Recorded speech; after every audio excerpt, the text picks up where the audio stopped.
मैं अपने स्वाभिमान के साथ और समझौता नहीं कर सकती। आज शाम को अचानक दोनों दीदी आ गईं। मैंने विवेक को फ़ोन करके बताया कि दीदी आई हुई हैं, जल्दी घर आ जाना। विवेक को फ़ोन कर दीदी लोगों को नाश्ता पानी देकर मैं रात के खाने की तैयारी में लग गई। तभी विवेक भी आ गए। वो लोग आपस में बैठकर बातें कर रहे थे। तभी दोनों दीदी ने कहा, भाभी आप खाना तैयार रखो, हम अभी बड़े भैया के घर से होकर आते हैं। छाया ने कहा, दीदी खाना तैयार है, खाकर आराम से चले जाना, मैं जब तक सारा काम निपटा लूँगी। क्या भाभी, आपको तो बस अपने काम की पड़ी रहती है। अरे 2-4 दिन देर से काम कर लोगी और नहीं सोओगी तो क्या फ़र्क पड़ेगा, हम कहाँ रोज़ रोज़ आते हैं। तब विवेक ने कहा, दीदी छाया सही कह रही है, खाना ठंडा हो जाएगा, पहले खाना खा लो, वैसे भी अब टाइम ज़्यादा हो रहा है, कल भैया के घर चले जाना। तू भी अब उसकी हाँ में हाँ मत मिला।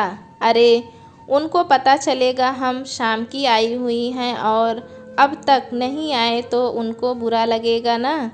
दोनों दीदी ने एक साथ कहा, हम अभी गए और अभी आए। ये कह दोनों बहनें चली गईं। ये पहली बार नहीं है, छाया की दोनों नंदों की हमेशा से यही आदत है। शाम को आएंगी और फिर गप्पे लड़ाती रहेंगी। जैसे ही खाने का टाइम हुआ, दोनों बड़े भाइयों से मिलने कह चली जाती। शुरू शुरू में तो छाया ने खाना नहीं बनाया। उसने सोचा खाना खाने का समय है, वहाँ गई हैं तो खाना खाकर ही आएंगी। लेकिन देर रात आने के बाद दोनों ने साफ शब्दों में बोल दिया, छाया खाना तो हम अपनी माँ के साथ ही खाएंगे। हाँ, तुम्हें देर होती हो तो सो जाया करो, हम बना लिया करेंगे। छाया ने कहा, दीदी सोने की बात नहीं, आपको पता है ना, अगले दिन मुझे ऑफिस भी जाना होता है और सभी तैयारियां करनी होती है, बस यही दिक्कत है और कुछ नहीं। अब तो कई सालों से छाया को इन सब बातों की आदत पड़ गई थी। सासू माँ नहीं रही फिर भी नंदों की वही आदत। अरे बड़ी भाभी ने तो खाने के लिए बहुत ज़ोर दिया, लेकिन हमने कह दिया विवेक हमारा इंतज़ार कर रहा होगा, इसलिए हम आ गए, वरना खाना उन्होंने बना दिया था।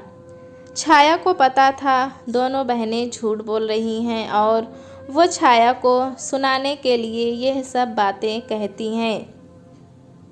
एक दिन छाया शाम के खाने के लिए तैयारी कर रही थी कि उसकी बड़ी ननद आ गई। छाया ने नमस्ते करते हुए कहा, दीदी आपने तो आने की कोई खबर भी नहीं दी। खबर क्या देनी थी, अपना ही तो घर है।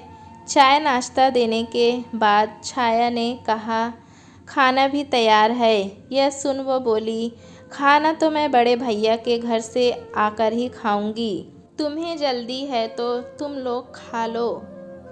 ऐसी बात नहीं है दीदी, वो आज मेरा व्रत है ना, तो सोचा पहले बड़ों को खिला दूं, उसके बाद ही। भाई तुझे नियमों की इतनी ही चिंता है तो थोड़ी देर रुक जाना, हमें भी तो दुनियादारी निभाने दे। बड़े भैया को पता चला तो बुरा मान जाएंगे कि मैं उनसे मिलने नहीं आई, फिर आकर खाना खाती हूँ। और ननद रानी बड़े भैया के घर चली गई। उनको पता था छाया का व्रत है, उसके बाद भी वो रात को 11 बजे वापस आई। छाया जल्दी से खाना डाल दे, बहुत भूख लगी है। बड़ी भाभी तो खाने पर बहुत ज़ोर दे रही थी, पर मैंने कह दिया छाया मेरा इंतज़ार कर रही होगी, तूने और विवेक ने तो खा लिया होगा। नहीं दीदी, ये भी आपका ही इंतज़ार कर रहे थे। ये कहते हुए छाया ने दोनों बहन भाइयों के लिए खाना परोस दिया और खुद रोटियां सेकने लगी। छाया रोटी लेकर आई तो उसने देखा कि उसकी ननद रोटी को उलट पलट कर देख रही थी। उसने पूछा, दीदी क्या हुआ? कुछ नहीं, मुझे रोटी कुछ कच्ची लग रही है। छाया, दीदी के लिए दूसरी रोटी ला दो, विवेक ने कहा। यह सुन छाया उनके लिए दूसरी रोटी अच्छे से सेक कर लाई। उसे देखकर भी उसकी ननद बोली, क्या छाया, रोटी नहीं खिलानी तो वैसे ही बोल देती। क्या कच्ची रोटियां लाए जा रही है? नहीं दीदी, रोटी तो अच्छे से सेकी है। विवेक ने भी रोटी देखी तो बोला, दीदी रोटी तो सही है, तो क्या मैं झूठ बोल रही हूँ? अरे ऐसी रोटियां तो हमारे यहाँ जानवरों को दी जाती है। मैं तो तुम दोनों की सोचकर वहाँ भी खाना छोड़ आई। बड़ी भाभी कितनी ज़िद कर रही थी, लेकिन मुझे तुम लोगों की फ़िक्र रहती है और तुम दोनों हो कि ऐसा कर रहे हो। ना खिलाना हो तो साफ साफ मना कर दो। यह सुन छाया के आंसू निकल आए। अपने आप को संभालते हुए वो बोली, कैसी बातें कर रही हो दीदी? आप इतनी सी बात को कहाँ से कहाँ लेकर जा रही हो? आपको कुछ कहना हो तो साफ साफ कहो। ये रोटियों का क्यों बहाना लगा रही हो? और आप ये बड़े भाई भाभी की बात तो रहने ही दो। इतना तो आपको भी पता है कि वो आप सबकी कितनी परवाह करते हैं। सासू माँ से सब सुन चुकी हूँ, उनकी आओ भगत के बारे में। इतने सालों से मैं यही सुनती आ रही हूँ कि हमारे लिए सभी भाई बराबर हैं। आपके लिए होंगे, लेकिन उनके लिए आपका क्या महत्व है ये तो आपको भी पता है और मुझे भी। लेकिन मैं अपने मुंह से कुछ कहना नहीं चाहती थी, पर आज आपके व्यवहार ने मुझे कहने पर मजबूर कर दिया। मैंने कभी भी आप लोगों की किसी बात का बुरा नहीं माना, लेकिन आज आपने मेरे आत्मसम्मान को ठेस पहुंचाई है।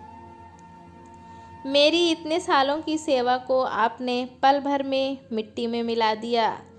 आपसे मैं हाथ जोड़कर यही कहना चाहूँगी कि अगर आपको छोटों से इज्जत लेनी है तो बड़ों की तरह व्यवहार करना सीखें। अगर आपको मेरी कोई बात पसंद नहीं तो आप उसे प्यार से समझा सकती थी। मैं बुरा नहीं मानती, लेकिन काम भी मैं करूं और ताने भी मैं सहूं। तेरे सामने छाया इतना बोल रही है और तू चुपचाप सुन रहा है।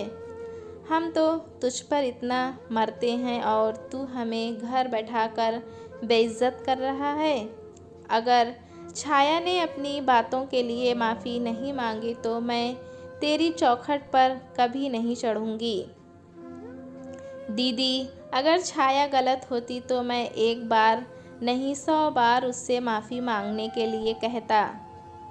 आप मेरी बड़ी बहन हो, इज़्ज़त करता हूँ आपकी, लेकिन इसका मतलब ये नहीं कि आपकी गलत बात को भी मैं सही कहूँ। वो भी मेरी पत्नी है और आज तक उसने पलटकर जवाब नहीं दिया। हर बात की एक सीमा होती है, उसका भी आत्मसम्मान है।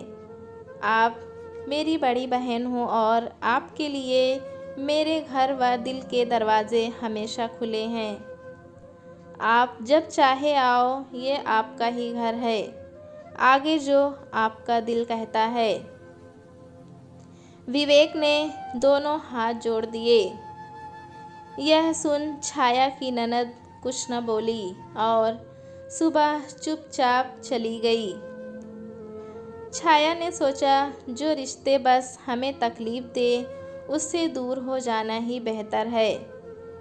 छाया ने कभी भी नंदों को इज्जत सम्मान देने में कोई कमी नहीं रखी थी, लेकिन शायद कुछ लोग को ये सब रास नहीं आता। यही हाल छाया की नंदों का भी था।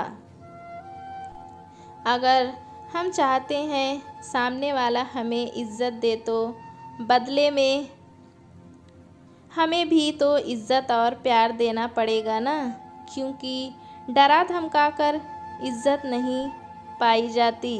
दोस्तों, कहानी कैसी लगी हमें कमेंट में ज़रूर बताएं। चैनल पे नए हैं तो एक लाइक और सब्सक्राइब करना ना भूलें।